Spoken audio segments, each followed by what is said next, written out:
राष्ट्र के अंदर जब पूरी सेना महिलाएं जल को नीचे कर लो ना, बराबर करो ना। मजबूत करना था। कैसे बैठ जाओ इस पर, बैठ जाओ, फिर हटा दो उसको। 13 तारीख विकास जी ऊपर करो को। उसके बाद स्थिति सही रही तो आंदोलन करेंगे। 13 तारीख को समाप्त हो गई और जैसा हमने कहा वैसा 14 तारीख को आज हमने वापस जाना चालू किया। लोकतांत्रिक पार्टी संगठन के सैनिकों से जाना दे रही है।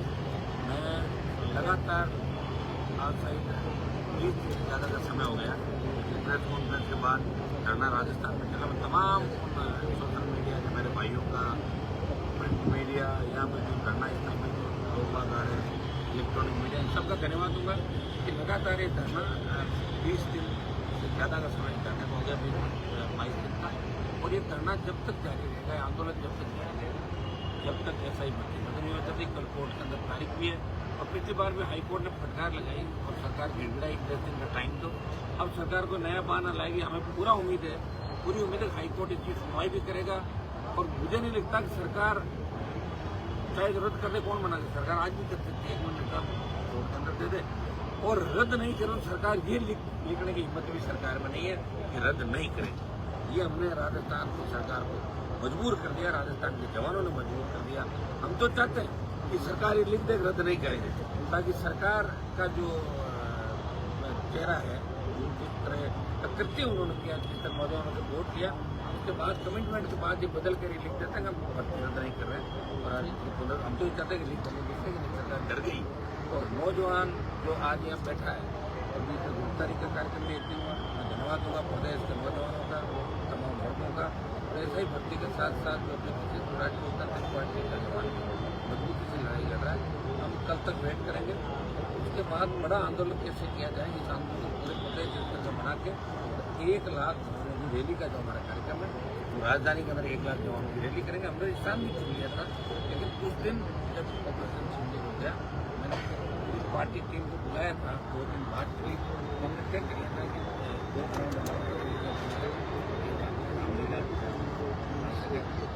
प्रोग्राम आते हमें चाहते 1 लाख रुपये ताकि पेपर लीक की घटनाएं दोबारा राजस्थान में नहीं हो। लेकिन पेपर लीक को लेकर आंदोलन नेताओं ने किए और बीच को छोड़ के चल दिए। 3000 रुपये कोई बीजेपी ने जोर लगाया, जब 4000 की संख्या हुई तो उनका तो संगठन है, नाम है, लेकिन हमारा तो आम कार्यकर्ता राजस्थान को बचाने की लड़ रहा है। आपकी लड़ाई कौन लड़ेगा? ये आरएलपी पार्टी लड़ाई लड़ेगी। भाई लोग ये नहीं कहते कि राजस्थान में लड़ने वाले खत्म हो गए, इसी में लड़ाई राजस्थान के जवान किसान की लड़ाई लड़ रहा हूँ।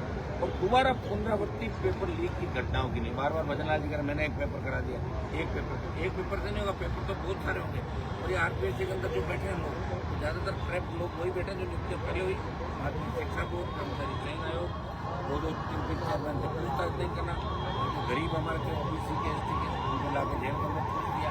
आप बताओ, एसओजी कह रही 400 भर्ती है, तो पकड़ क्यों नहीं रही है? पकड़े तो भी 103 गए, जिनमें 53 नहीं है, बाकी लोग कहाँ पे? एसओजी को धरपकड़ करनी चाहिए और कोर्ट से जमानत मिल रही है, ये भी दुर्भाग्य है। इतना बड़ा करते हुए हाईकोर्ट, सुप्रीम कोर्ट ऐसे मामलों में जमानत देते हैं, नहीं तो उनको होशियार करते हैं।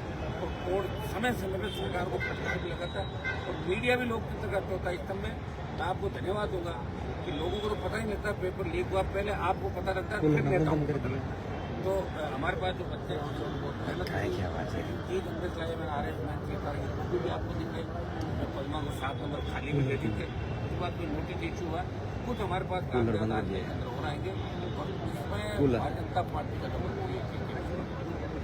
सीधी भूमिका, व्हाइट हाउस का कनेक्शन, उस व्हाइट हाउस के अंदर कई बीजेपी और कांग्रेस के नेता गए ऐसा नाम करने के लिए, व्हाइट हाउस का नाम दिया गया। और इसमें सारी जो पोलें मैंने खोली थी, ब्यूरोक्रेट को 2-3 अधिकारी दिए, और वो कैसे फंस गए, कैसे नहीं फंसे, या तो अभ्यर्थी जानते हैं और या वो जानते हैं, या फिर ऐसी भजनलाल की कौन सी मजबूरी, दिल्ली ने कह दिया कि भर्ती रद्द करो, दिल्ली वाले प्रयास बात क्यों आई? हमें इस बात आखिर कौन सी भजनलाल जी की मजबूरी है कि पेपर रद्द नहीं कर रहे हैं, सही का, और आज नहीं कर रहे हैं।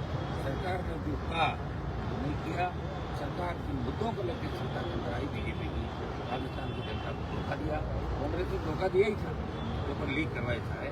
इसलिए कड़ाई गिरोह की सरकार जा रही थी कि कोई एमएलए पेपर उठा लाता, कोई मंत्री 4 अधिकारी बनो, कह रहे बना लो, लेकिन मेरी सरकार नहीं जानी थी। बेचारा सरकार घराना मेरा पायलट सीएम बनने के लिए घूमता रहा, तो दोनों ने एक काम किया। और इनकी सरकार आती भजनलाल की रोड नहीं खुल गई, ये चाह रहे मेरा टाइम कैसे पास हो, क्योंकि वापस जाने के बाद आपको पता नंबर है वसुंधरा जगह नहीं आया, इसका नंबर कहाँ है।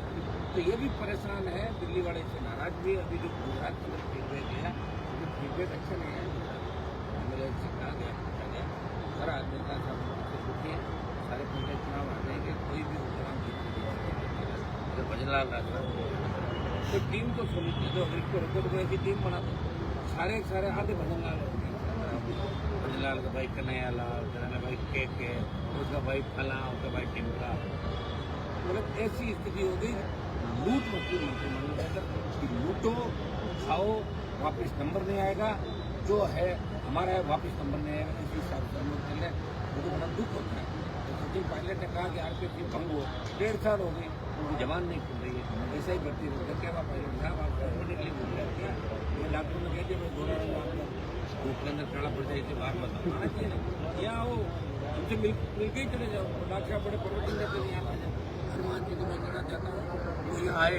तब तो मैं तो बद्री माफिया खिलाफ आंदोलन कर रहा था राजस्थान, और बद्री माफिया बहुत बड़ा था, डॉक्टर साहब में आंदोलन किया, पूरे नहीं करते थे और उड़ जाते थे।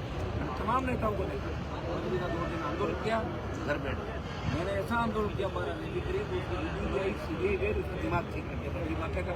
फिर भी मैं ऐसा ही पढ़ते तमाम तैयारी करने लोकसभा के अंदर दर्जनों बार मामला होता है, हीट लेवल फर्स्ट में हो जाता है कि वो रद्द हो, और तमाम कोचिंग से तमाम जो कोचिंग सेंटर लेवल उनकी जांच होनी चाहिए। वो प्रदेश में जो कौन से कांग्रेस के नेता का कोचिंग है, किसका नहीं है। हम ये चाहते हैं कि राजस्थान में अगली भर्तियां जो हुई हो वहाँ इस तरह का कलंक नहीं लगे, और जो गिरोह पीटीआई से लेकर तमाम भर्तियों के अंदर था वो सारे गिरोह पकड़े जाए।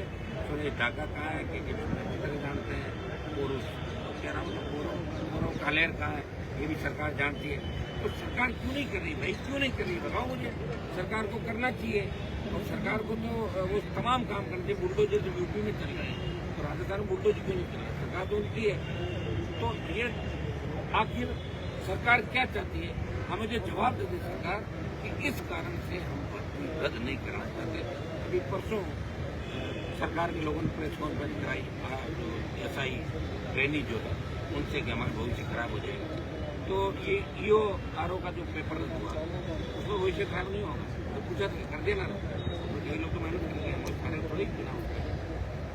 हाँ भजनलाल जी प्रति साथी सारों के प्रति थोड़ी खुलती है, मेहनत करनी पड़ती है, लोगों को आदेश देना पड़ता है। दुर्भाग्य राजस्थान का कि मुख्यमंत्री को पता ही नहीं रहता सुबह क्या था, दोपहर क्या था, टोटल जीरो पर मुख्यमंत्री बता रहे हैं। गौरव से बात सीएम को फीडबैक देते हैं, सीएम की सुरक्षा के अंदर चौधरी अगर नहीं होता, सीएम की गाड़ी के अंदर गाड़ी पड़ जाती, पानी हो उस व्यक्ति के परिवार को सुविधा पर नौकरी नहीं मिली, उसको परमानेंट नौकरी मिली, सुविधा की नौकरी परमानेंट नौकरी नहीं, तो उसका हक था, उसके बेटे को सरकार लगवा रही है।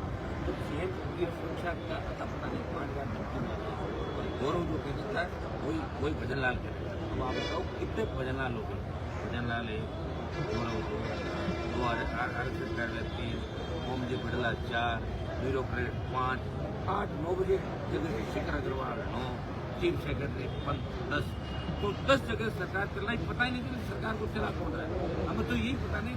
और कांग्रेस गोदी में बैठी है, और कांग्रेस के नेता जो ज्यादा भोगते थे वो भजनलाल को खिला रहे हैं गुलाब जामुन रसगुल्ले, और आपस में मिल रहे हैं, और कहते हैं तुम चिंता मत करो, तुम खाली बयान देते रहो, और मैं धीरे धीरे अपना टाइम पास करूँ। मैं जब तक तुम्हें उन घोटालों में जान दूंगा, मैं जो सी गया एवं ग्रेड नहीं बात चुनाव के अंदर बीजेपी पार्टी ने किया, कांग्रेस को बुला के कहा जेल में डालेंगे, तुम्हें हल्के कैंडिडेट देना है, आरएलपी से अलायंस तोड़ना है, भारतीय आदिवासी पार्टी से अलायंस तोड़ना है। ये दोनों पार्टियां मिलकर क्षेत्रीय पार्टी को खत्म कर रही है, और कांग्रेस ने अपनी जमान जब्त करा के इतनी बेइज्जती कराई राजस्थान में 4-4 5-5 साल कांग्रेस पार्टी।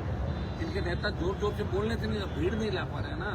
जब खड़गे आया तो 3,000 की भीड़ नहीं थी ग्राम में, इससे अंदाज लगा लो कि कोई कांग्रेस की स्थिति राजस्थान में वो नहीं हो जाए, तो यूपी बिहार में कांग्रेस पार्टी की क्षेत्रीय पार्टी आगे चली जाए और वो कांग्रेस आगे बढ़ी। स्थिति इसी हिसाब से राजस्थान के जवानों का कांग्रेस से भरोसा उठ गया, भारतीय जनता पार्टी के साथ जवान था ही नहीं, रेपुटेशन में था, हमारा विश्वास नहीं करके वहाँ चला गया, इसलिए जवान को सड़कों पर बैठा करना पड़ा। रहा है, हर आदमी हमसे पूछ रहा है कि साहब रद्द कब होगी, कैसे करोगे। तो हमने तो लड़ाई का ऐलान कर दिया, आर पार की लड़ाई है। अभी आराम से कर रहे हैं कि अगर स्थिति अंगूठी से नहीं तो अंगूठी टेढ़ी भी कर लेंगे, वो दिन भी आ जाएगा। आप चिंता नहीं।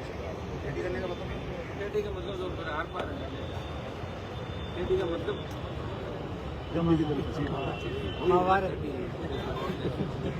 लाखों की तादाद सचिवालय में घुस जाओ अंदर। सेना ने शौर्य दिखा दिया है, प्रधानमंत्री जी ने मायूस कर दिया ना। देखिए उनका बयान कितना गलत था और उससे माफी। मेरे हिसाब से आदमी को ज्यादा बड़बोला नहीं होना चाहिए और यह फिर इतनी ताकत के साथ बोलना चाहिए कि सर कर जाए माफी नहीं मांगी। मैंने तो कभी नहीं मांगी और न मैं माफी मांगा। उस मंत्री को कितनी बेइज्जती हुई, क्या बंदा बोल कर फिर जैसे हमारा ढूंढा था कि दूल्हे ने माफी मांगी, कितनी बेइज्जती हुई। 13 दिन माफी नहीं मांगी, छुट्टी में चले गए, बीमार हो गए, कमर दुख रही और भाई में दिक्कत है, वही कहते माफी मांगी कि नहीं मांगी। एक बार मांगी, देवनानी ने कहा सुना ही नहीं दिया, वापिस बोलो, तो बोले वापिस से माफ करो। कितनी बड़ी बेइज्जती कराई बताओ। सत्ता चाहिए इन सब लोगों को और सत्ता के लिए ये कुछ भी कर सकते हैं, कहीं भी जा सकते हैं। कांग्रेस बीजेपी 70 साल में मिलकर राजस्थान को लूट रही है। एक बार ये स्थापना, दूसरा नागनाथ, पहले तिलोक, दूसरा गठबंधन और भजनलाल और तीसरी टीम का गठबंधन, ये राजस्थान। ठीक है भाई।